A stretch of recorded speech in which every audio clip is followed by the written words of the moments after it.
এরপরে হচ্ছে তার মডেল অনুসারে পরমাণুর সমস্ত ধনাত্মক চার্জ এর কেন্দ্রে পুঞ্জীভূত থাকে।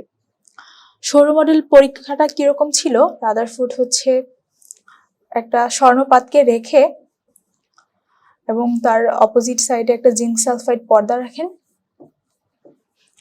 এবং এই পাশ থেকে হচ্ছে তিনি কিছু দ্বিধনাত্মক হিলিয়াম নিউক্লিয়াস বা হচ্ছে আলফা কণাকে এর মধ্য থেকে পাঠান। তখন দেখা যায় যে এই হিলিয়াম নিউক্লিয়াসগুলো হচ্ছে পজিটিভ চার্জ এবং এই স্বর্ণপাতের মধ্যে এটা হচ্ছে নিউক্লিয়াস এবং এর পাশে হচ্ছে ইলেকট্রন থাকে যা নেগেটিভ চার্জ। তখন দেখা যায় যে যখন তিনি হচ্ছে আলফা কণাগুলোকে এর মধ্যে থেকে পাস করেন তখন কিছু কিছু আলফা কণা এই জিঙ্ক সালফাইড পর্দায় গিয়ে প্রতিপ্রভা সৃষ্টি করে।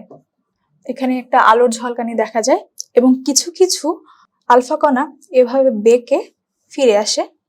তখন এই পরীক্ষার মাধ্যমে তিনি দেখান যে পদার্থের আসলে মধ্যখানে এমন কিছু একটা আছে যার কারণে এই ধনাত্মক আলফা কণাগুলো হচ্ছে বিকর্ষিত হয়ে ফিরে এসেছে এবং বাকি জায়গা থেকে বাকি আলফা কণাগুলো গিয়ে এই জিঙ্ক সালফাইডের পর্দায় পড়েছে এবং সেখানে একটা আলোর ছটা বা যেটাকে প্রতিপ্রভা বলে সেটা সৃষ্টি হয়েছে। এই ফলাফলের ভিত্তিতে তিনি আবিষ্কার করেন যে পদার্থের সমস্ত যে ধনাত্মক চার্জ বা সমস্ত ভর এটা হচ্ছে মূলত পদার্থের মাঝখানে অবস্থিত এবং এর আশেপাশের বাকি জায়গা বলতে গেলে ফাঁকা এবং কিছু কিছু জায়গায় হচ্ছে ইলেকট্রন রয়েছে এবং এই ইলেকট্রনকে পাস করেই হচ্ছে এই জিঙ্ক সালফাইডের পর্দায় হচ্ছে প্রতিপ্রভা সৃষ্টি হয়েছে এবং আলফা কণাগুলো এই ফাঁকা জায়গা থেকে জিঙ্ক সালফাইডের পর্দা পর্যন্ত পৌঁছাতে পেরেছে।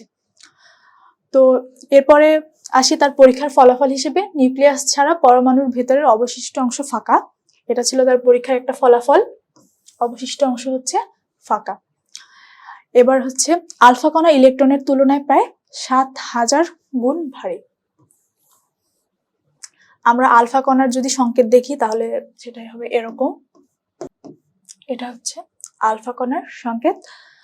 বলা হয়েছে আলফা কণা ইলেকট্রনের তুলনায় 7000 গুণ ভারী। এরপরে হচ্ছে যে বিজ্ঞানী জে থমসন ইলেকট্রন আবিষ্কার করেন। মাথায় রাখতে হবে যে জে থমসন হচ্ছে ইলেকট্রন আবিষ্কার করেন এবং নিউক্লিয়াস এবং হচ্ছে প্রোটন আবিষ্কার করেন হচ্ছে বিজ্ঞানী রাদারফোর্ড। এরপর রাদারফোর্ডের পরমাণু মডেলের সীমাবদ্ধতাকে অতিক্রম করে হচ্ছে বিজ্ঞানী বোরস মডেল। রাদারফোর্ডের পরমাণু মডেলে কিছু সীমাবদ্ধতা ছিল। রাদারফোর্ড দেখিয়েছেন যে পরমাণুর নিউক্লিয়াসকে কেন্দ্র করে ইলেকট্রনগুলো হচ্ছে বিভিন্ন কক্ষপথে পরিভ্রমণ করে, কিন্তু সে হচ্ছে কক্ষপথগুলোর স্থায়িত্ব তিনি হচ্ছে ব্যাখ্যা করতে পারেননি। সেই স্থায়িত্ব ব্যাখ্যা করেছেন বিজ্ঞানী বোরস এবং বিজ্ঞানী বোর হচ্ছে মডেল মানে পরমাণু মডেলের বর্ণালী রেখার উৎপত্তি এবং পরমাণুর স্থায়িত্ব ব্যাখ্যা করতে পারেন। বর্ণালী রেখার উৎপত্তি, স্থায়িত্ব ব্যাখ্যা। এবার বর্ণালী রেখার উৎপত্তি জিনিসটা হচ্ছে ইলেকট্রনগুলো যখন হচ্ছে বিভিন্ন কক্ষপথে অবস্থান করে, এই অবস্থানকালীন সময়ে তখন হচ্ছে শক্তি শোষণ করে সে হচ্ছে কখনো কখনো উচ্চতর শক্তি স্তরে হচ্ছে ইলেকট্রনগুলো শক্তি শোষণ করে, কখনো হচ্ছে তার উপরের কক্ষপথে চলে আসে, আবার কখনো শক্তি বিকিরণ করে বা শক্তি ত্যাগ করে নিম্নতর কক্ষপথে ফিরে আসতে পারে। ধরলাম এটা একটা ইলেকট্রন। এই শক্তি শোষণ এবং বিকিরণের সময় সে কিছু রেখা উৎপন্ন করে এবং এই রেখাগুলোই হচ্ছে বর্ণালী রেখা। এই রেখাগুলোর মধ্যে সাধারণত বিভিন্ন তরঙ্গ দৈর্ঘ্যের রেখা থাকে এবং সাধারণত 7টা রেখার সমষ্টি দেখা যায় এবং এই 7টা রেখার বিভিন্ন তরঙ্গ দৈর্ঘ্যের সমষ্টি হচ্ছে বর্ণালী রেখা। এই বর্ণালী রেখার উৎপত্তি এবং পরমাণুর স্থায়িত্ব ব্যাখ্যা করার জন্য বোরস মডেল হচ্ছে বিখ্যাত। এবার আসি, এখানে একটা ছবি আমরা দেখতে পাচ্ছি। ছবির কেন্দ্রে এটা হচ্ছে নিউক্লিয়াস, এগুলো হচ্ছে ইলেকট্রন, এটা হচ্ছে বিভিন্ন শক্তি স্তর। এই যে সার্কুলার যে চিত্রটা দেখাচ্ছে, প্রথমে নিউক্লিয়াসের পরেই যে হচ্ছে শক্তি স্তরটা দেখাচ্ছে এটা সর্বনিম্ন শক্তি স্তর এবং সব থেকে দূরের যে শক্তি স্তরটা দেখাচ্ছে সেটা হচ্ছে সর্বোচ্চ শক্তি স্তর। এরপরে হচ্ছে যখন কোনো ইলেকট্রন শক্তি বিকিরণ করে অন্য নিম্নতর শক্তি স্তরে গমন করে তখন হচ্ছে ফোটন নিঃসরণ করে বা শক্তি।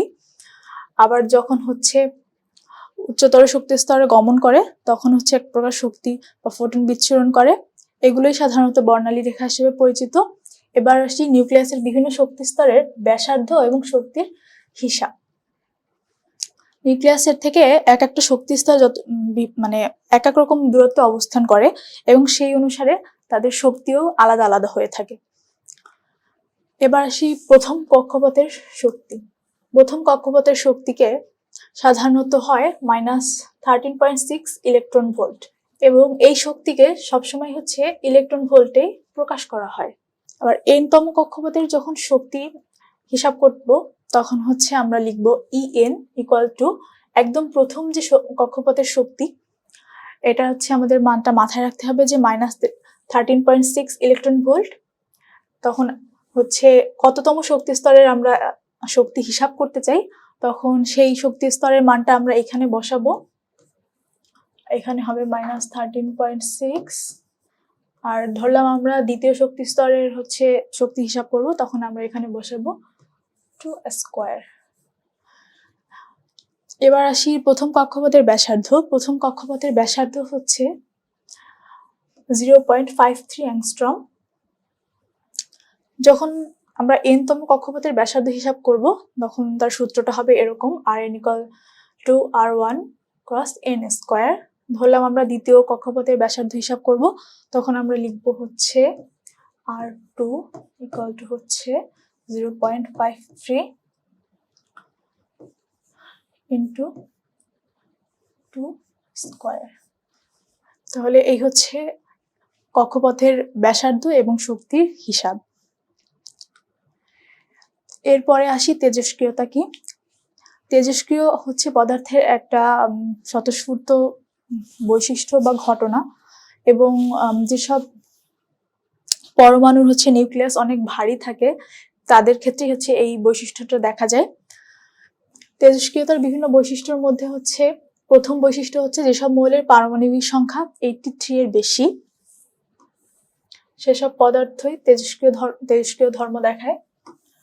অর্থাৎ 83 এর কম অর্থাৎ 82, 80 অন এরা হচ্ছে তেজস্ক্রিয়তার ধর্ম দেখাবে না। অবশ্যই 83 এবং তার বেশি যে ভর থাকবে তারাই শুধুমাত্র তেজস্ক্রিয়তার ধর্ম দেখাবে।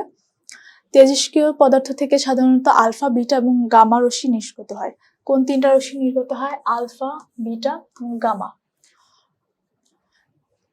এরপরে হচ্ছে তেজস্ক্রিয়তার স্বাভাবিক ও স্বতঃস্ফূর্ত ঘটনা আমি আগেই বলেছি এবং মাদাম কুরি তেজস্ক্রিয়তা আবিষ্কার করে থাকেন। মাদাম কুরির নামটা আমাদের মনে রাখতে হবে। এরপরে আসি বিভিন্ন রশ্মির বৈশিষ্ট্য।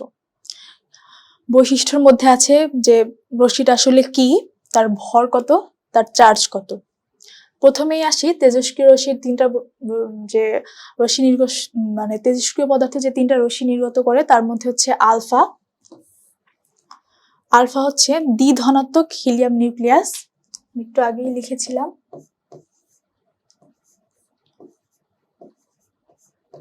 এটা হচ্ছে আলফা কণার চিহ্ন। এর ভর হচ্ছে 6.6 × 10⁻⁻27 কেজি। আলফা কণার চার্জ হচ্ছে +3.2 × 10⁻⁻19 কুলম্ব। এরপরে হচ্ছে বিটা।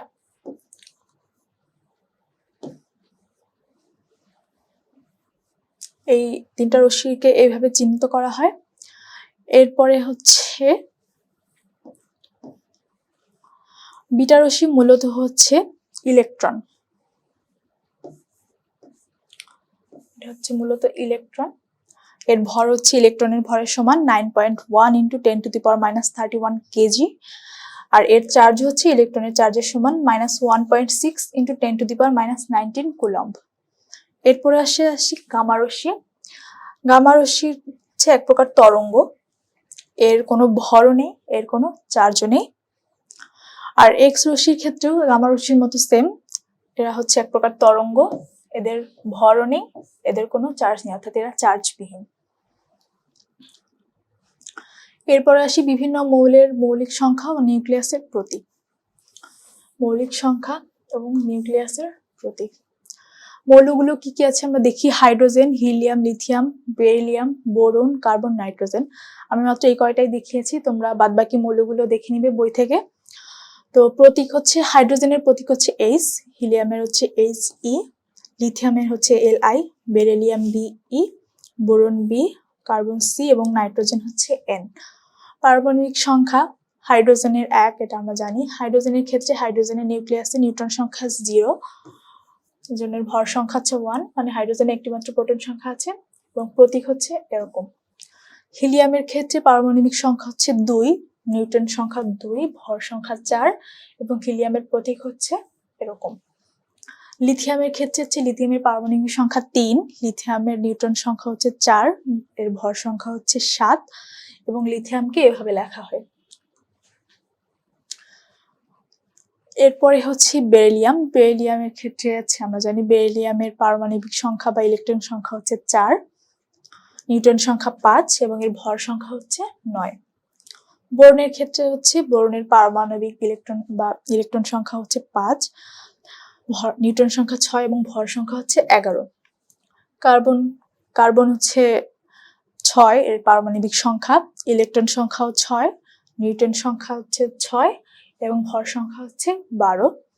কার্বনের ক্ষেত্রে খেয়াল করবে এর পারমাণবিক সংখ্যা এবং হচ্ছে নিউট্রন সংখ্যা দুটোই সমান।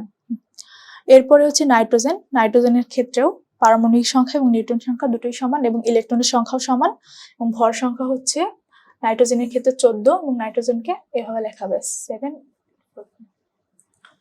এবার আসি পরমাণুর ক্ষেত্রে পারমাণবিক সংখ্যা এবং ইলেকট্রন সংখ্যা তো সবসময় সেম হবে। এই কারণেই আমি এখানে হচ্ছে অবলিক দিয়ে লিখেছি, যেহেতু পারমাণবিক প্রোটন সংখ্যা এবং ইলেকট্রন সংখ্যা হচ্ছে পরমাণুতে সমান সংখ্যক থাকে।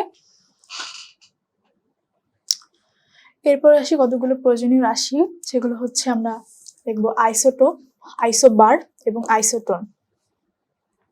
কোন পরমাণুকে কখন হচ্ছে আইসোটোন বলা হবে, কখন আইসোটোপ বলা হবে আর কখন আইসোবার বলা হবে।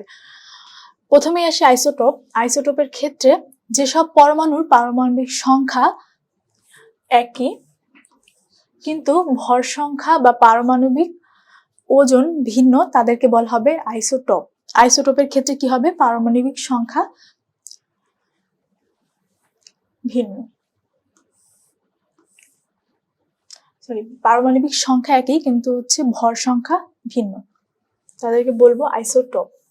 আমরা সাধারণত মনে রাখি পি, এই পি দিয়ে হচ্ছে এই পারমাণবিক সংখ্যা সমান, তাই হচ্ছে এটা আইসোটোপ। যেমন অক্সিজেনের ক্ষেত্রে আইসোটোপ হচ্ছে 3টি, যেমন হচ্ছে অক্সিজেন 16, এরপর হচ্ছে অক্সিজেন 17 এবং অক্সিজেন 18। এদের হচ্ছে ভর সংখ্যা ভিন্ন, তাই হচ্ছে এরা পরস্পরের আইসোটোপ, কিন্তু এদের পারমাণবিক সংখ্যা হচ্ছে একই। এবার হচ্ছে আইসোবার। যেসব পরমাণুর ভর সংখ্যা বা পারমাণবিক ওজন একই কিন্তু পারমাণবিক সংখ্যা ভিন্ন তাদেরকে বলা হবে আইসোবার। এক্ষেত্রে আমরা দেখতে পাচ্ছি যে আর্গন এবং ক্যালসিয়াম এদের হচ্ছে ভর সংখ্যা একই কিন্তু হচ্ছে এদের পারমাণবিক সংখ্যা ভিন্ন। আর্গনের ক্ষেত্রে 18, ক্যালসিয়ামের ক্ষেত্রে 19, এরা পরস্পরের আইসোবার। এরপরে হচ্ছে আইসোটোন। যে সমস্ত পরমাণুতে সমান সংখ্যক নিউট্রন আছে তাদেরকে আইসোটোন বলে। এর উদাহরণ দেখি আমরা ক্যালসিয়াম 40 এবং হচ্ছে পটাশিয়াম 39। এদের ক্ষেত্রে এদের ভর সংখ্যা ভিন্ন কিন্তু হচ্ছে এদের সমান সংখ্যক নিউট্রন আছে, তাই এরা পরস্পর আইসোটোন। এরপর আসি নিউক্লিয়ার ফিউশন এবং নিউক্লিয়ার ফিউশন কি জিনিস। নিউক্লিয়ার ফিউশন হচ্ছে অনেকগুলো নিউক্লিয়াসের সমষ্টি, মানে নিউক্লিয়াসকে একত্রিত করে নতুন একটা নিউক্লিয়াস তৈরি করা হচ্ছে নিউক্লিয়ার ফিউশন। যে প্রক্রিয়ায় একাধিক নিউক্লিয়াস একত্রিত হয়ে অপেক্ষাকৃত ভারী নিউক্লিয়াস গঠন করে এবং অত্যাধিক শক্তি নির্গত হয় তাকে নিউক্লিয়ার ফিউশন বলে। সাধারণত আমি চাইলাম আর অনেকগুলো নিউক্লিয়াসকে একত্রিত করতে পারবো না, এক্ষেত্রে আমাকে অনেক কিছু অনেক শক্তি প্রয়োগ করে এই ঘটনাটা ঘটাতে হবে। এক্ষেত্রে যেমন শক্তি প্রয়োজন হবে তেমন শক্তি নির্গত হবে। এবার আসি নিউক্লিয়াস হচ্ছে ফিশন, যে প্রক্রিয়ায় ভারী পরমাণুর নিউক্লিয়াসকে ভেঙে প্রায় সমান ভরের দুটি নিউক্লিয়াস, এখানে নিউক্লিয়ার ফিশনের ক্ষেত্রে মনে রাখতে হবে প্রায় সমান ভরের দুটি নিউক্লিয়াস তৈরি হবে এবং বিপুল পরিমাণ শক্তি নির্গত হবে, তাকে নিউক্লিয় ফিশন বলবে। তাহলে ফিশন হচ্ছে ভেঙে ফেলা, অর্থাৎ একটা বড় নিউক্লিয়াস এটাকে ভেঙে দুটা সমান ভরের ছোট ছোট নিউক্লিয়াস তৈরি করতে হবে, আর এক্ষেত্রে হচ্ছে প্রচুর পরিমাণে শক্তি নির্গত হবে। আর নিউক্লিয়ার ফিউশনের ক্ষেত্রে হবে অনেকগুলো নিউক্লিয়াস মিলিত হয়ে অনেক বড় বা অনেক অপেক্ষাকৃত ভারী একটা নিউক্লিয়াস তৈরি গঠন করবে এবং অনেক শক্তি নির্গত হবে, তখন এটা হবে হচ্ছে নিউক্লিয়ার ফিউশন। এবার আসি হচ্ছে নিউক্লিয়ার চুল্লি কি। যে যন্ত্রে নিয়ন্ত্রিত চেইন বিক্রিয়া ঘটিয়ে বিপুল পরিমাণ শক্তি পাওয়া যায় তাকে পারমাণবিক চুল্লি বা নিউক্লিয় চুল্লি বলে। এটি নিউক্লিয় চুল্লিতে তাপ উৎপন্ন হয়, যা হচ্ছে মূলত শক্তি একটা রূপ। নিউক্লিয় চুল্লিতে উৎপন্ন এই তাপটা হচ্ছে মূলত শক্তি, এবং এই তাপকে বাষ্পীয় টারবাইন ঘোরানোর কাজে ব্যবহার করে জেনারেটরের মাধ্যমে বিদ্যুৎ উৎপন্ন করা হয়। এবং সাধারণত আমরা বিভিন্ন দেশে যে সকল নিউক্লিয় চুল্লিতে মাধ্যমে যে বিদ্যুৎ উৎপাদন করা হয় সেক্ষেত্রে তার কাঁচামাল বা হচ্ছে যে মৌলটা ব্যবহার করা হয় সেটা হচ্ছে ইউরেনিয়াম। আমাদের বাংলাদেশেও রূপপুর পারমাণবিক বিদ্যুৎ কেন্দ্রের ক্ষেত্রে জ্বালানি হিসেবে ইউরেনিয়াম ব্যবহার করা হবে। এরপরে আসি এই অধ্যায়ের কিছু প্রশ্ন। প্রথম প্রশ্নটা হচ্ছে রাদারফোর্ডের আলফা কণা পরীক্ষা থেকে কোনটির অস্তিত্ব পাওয়া যায়, সেটা হচ্ছে নিউক্লিয়াসের। এরপরে আসি হচ্ছে তেজস্ক্রিয় পদার্থ থেকে নিচের কোনটি নির্গত হয় না। আমরা জানি তেজস্ক্রিয় পদার্থ থেকে 3টি রশ্মি নির্গত হয়, সেটা হচ্ছে বিটা, গামা, আলফা। তাহলে নির্গত হয় না হচ্ছে নিউট্রন। অর্ধায়ু জিনিসটা শুনলে আমাদের প্রথমে মাথায় আসে হচ্ছে আয়ু। আয়ু জিনিসটা হচ্ছে লাইফ পিরিয়ড বা জীবনকাল বা সময়, আর অর্ধায়ু বললে অবশ্যই বোঝা যাচ্ছে যে এই জীবনকাল বা সময়ের হচ্ছে অর্ধেক সময়টা। তো অর্ধায়ু বলতে দেখি আমরা কোন তেজস্ক্রিয় পদার্থের প্রারম্ভিক বা উপস্থিত অক্ষত পরমাণুগুলোর অর্ধেক পরিমাণ ক্ষয় হতে যে সময় লাগে তাকে অর্ধায়ু বলে। একটু ভালো করে দেখলে আমরা দেখতে পারি যে ধরলাম এটা একটা তেজস্ক্রিয় ইউরেনিয়াম খণ্ড বা এটা একটা তেজস্ক্রিয় পদার্থ, এটার মধ্যে এখন যে পরিমাণ হচ্ছে অক্ষত বা এখন উপস্থিত যে পরিমাণ পরমাণু আছে ওই মৌলের তার অর্ধেক পরিমাণ ধরলাম, এই পরিমাণটুকু ক্ষয় হতে যে সময় লাগবে এটাই হচ্ছে এর অর্ধায়ু। তো সাধারণত ইউরেনিয়ামের অর্ধায়ু জানি হচ্ছে 450 কোটি বছর। তো এখানে যে অর্ধেকটা ছিল আমি মুছে ফেলেছি, অতটুকু ক্ষয় হতে লাগবে 450 কোটি বছর। এখন যতটুকু ইউরেনিয়াম এখানে আছে অবশিষ্ট অর্ধেক, এই যে এতটুকু ধরলাম অবশিষ্ট অর্ধেক, তার অর্ধেক ক্ষয় হতেও কিন্তু আমাদের সেম এই 450 কোটি বছর লাগবে। যদি আমি এখান থেকে মুছে ফেলি অবশিষ্ট ধরলাম এতটুকু, এখন যতটুকু আছে তারও ঠিক অর্ধেকটা পরিমাণ ক্ষয় হয়ে যেতে আমার এই সেম 450 কোটি বছরই লাগবে। এই জিনিসটাই হচ্ছে মূলত অর্ধায়ু, সেটা অবশ্যই কোনো তেজস্ক্রিয় মৌলের ক্ষেত্রে হবে। এরপরে আসি হচ্ছে অর্ধায়ুকে T½ দ্বারা বা নর্মাল T দ্বারা প্রকাশ করা হয়।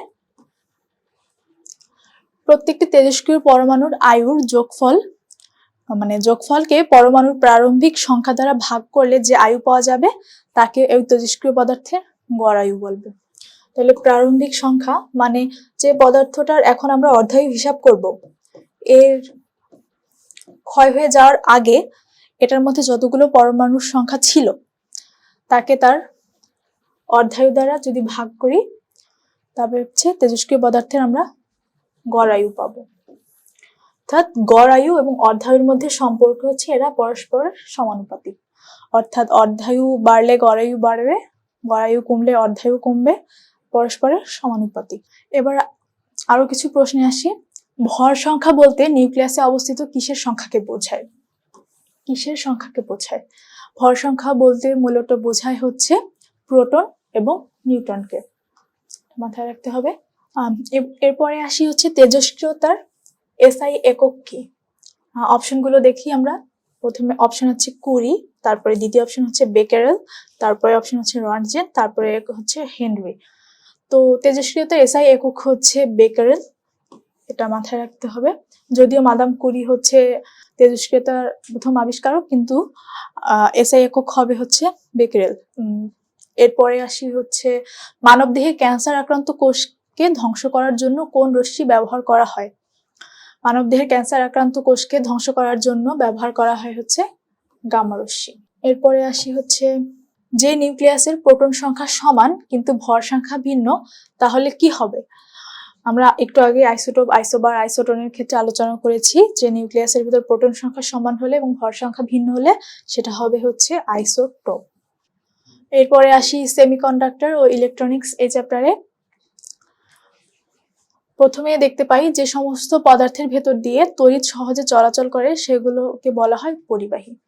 যেমন হচ্ছে সোনা, রূপা, তামা, এগুলো হচ্ছে যে সমস্ত পদার্থের ভেতর দিয়ে তড়িৎ সহজে চলাচল করে সেগুলোকে বলা হয় হচ্ছে পরিবাহী। আর যে সমস্ত পদার্থের ভেতর দিয়ে তড়িৎ সহজে চলাচল করতে পারে না সে পদার্থগুলোকে বলা হয় অপরিবাহী।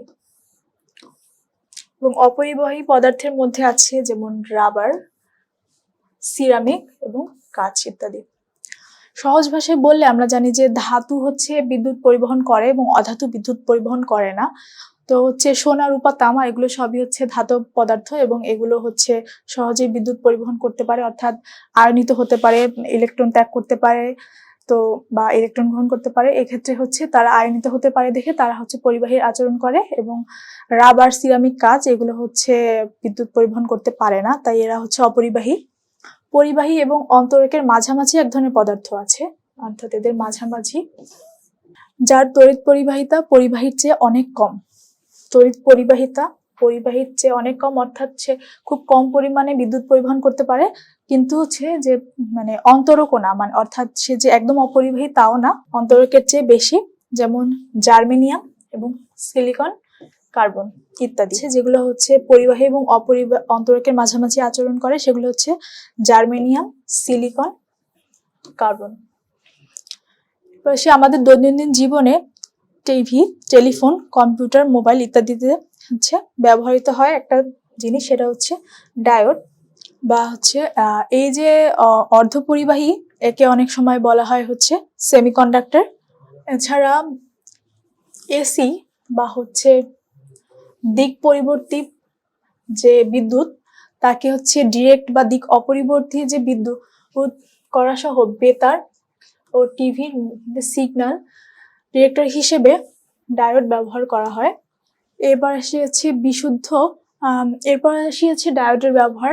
এছাড়া অল্টারনেটিভ কারেন্ট বা এসি কারেন্ট বা দিক পরিবর্তী কারেন্টকে যখন হচ্ছে ডিরেক্ট কারেন্ট বা দিক অপরিবর্তী কারেন্ট তৈরি করা হয় তখন, বা বেতার ও টিভির মাধ্যমে সিগন্যাল ডিটেক্টর হিসেবেও ডায়োড ব্যবহৃত হয়। এরপরে হচ্ছে বিশুদ্ধ অর্ধপরিবাহীতে সুবিধাজনক অপদ্রব্য সামান্য পরিমাণে নিয়ন্ত্রিতভাবে মেশানোর প্রক্রিয়াকে বলা হয় হচ্ছে ডোপিং। ডোপিং এর ফলে হচ্ছে অর্ধপরিবাহীর পরিবাহিতা ধর্ম হচ্ছে বেড়ে যায়, অর্থাৎ ডোপিং করার ফলে অর্ধপরিবাহী অনেক ক্ষেত্রেই হচ্ছে বিদ্যুৎ পরিবহনটা একটু বেশি করে।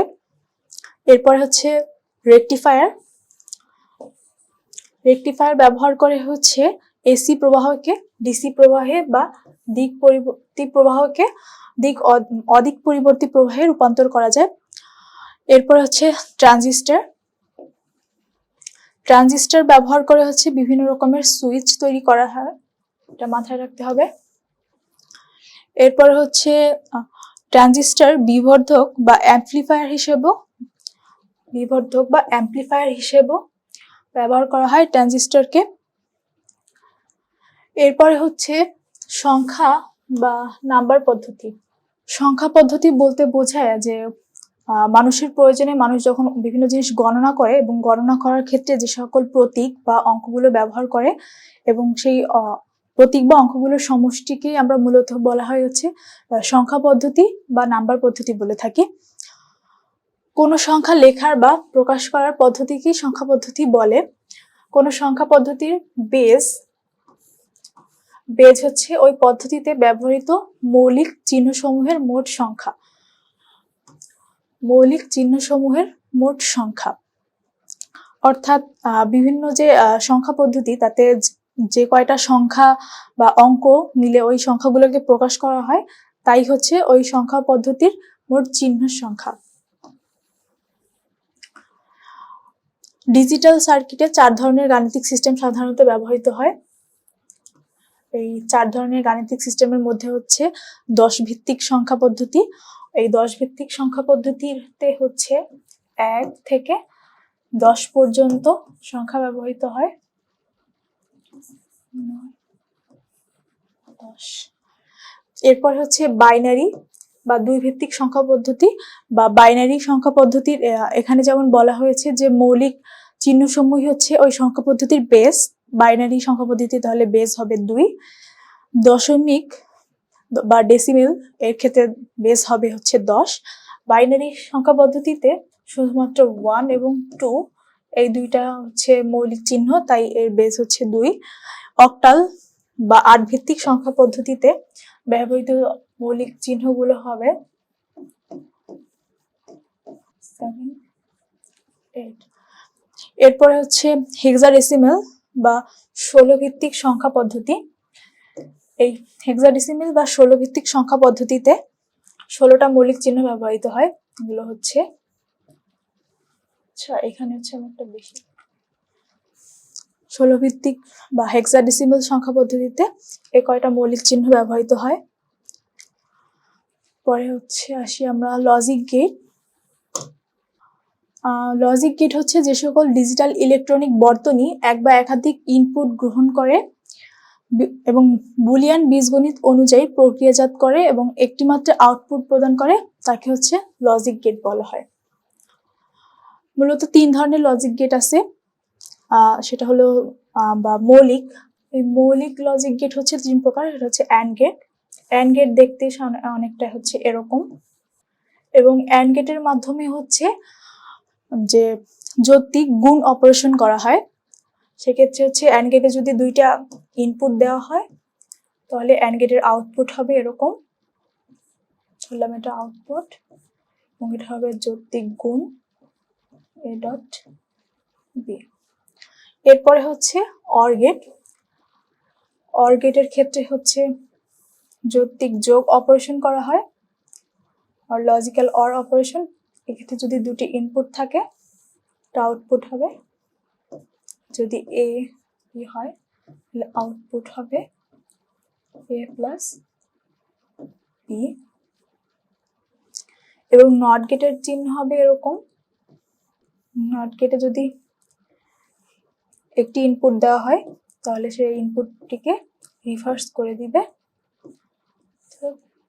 নট গেটের চিহ্ন হচ্ছে এরকম। এছাড়া আরো গেট রয়েছে যেগুলো হচ্ছে এই মৌলিক গেটগুলোকে হচ্ছে মৌলিক গেটগুলো একত্রিত করে বানানো হয়, যেমন হচ্ছে নর গেট,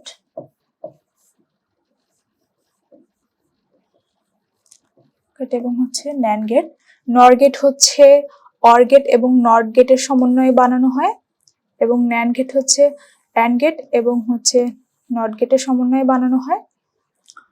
এরপরে হচ্ছে আসি আমরা এই অধ্যায়ের কিছু প্রশ্নে, যেমন কোনটি সুপরিবাহী নয়। আমরা জানি হচ্ছে যে ধাতুগুলো হচ্ছে বিদ্যুৎ সুপরিবাহী থাকে, সেক্ষেত্রে অ্যালুমিনিয়াম, সিলভার, কপার এগুলো সবই বিদ্যুৎ সুপরিবাহী। শুধুমাত্র এখানে অধাতু হচ্ছে কার্বন, তাই কার্বন হচ্ছে বিদ্যুৎ সুপরিবাহী নয়। এরপরে নিচের কোনটি এসিকে ডিসিতে রূপান্তরিত করে। এক্ষেত্রে হচ্ছে আমরা দেখবো এসিকে ডিসিতে রূপান্তরিত করবে হচ্ছে ডায়োড। এরপর হচ্ছে অর্ধপরিবাহী নয় কোনটি। এখানে সিলিকন, জার্মেনিয়াম, সেলেনিয়াম এগুলো সবই হচ্ছে অর্ধপরিবাহী। অর্ধপরিবাহী নয় হবে হচ্ছে অভ্র। তো এই ছিল আজকের লেকচারটি। ধন্যবাদ সবাইকে।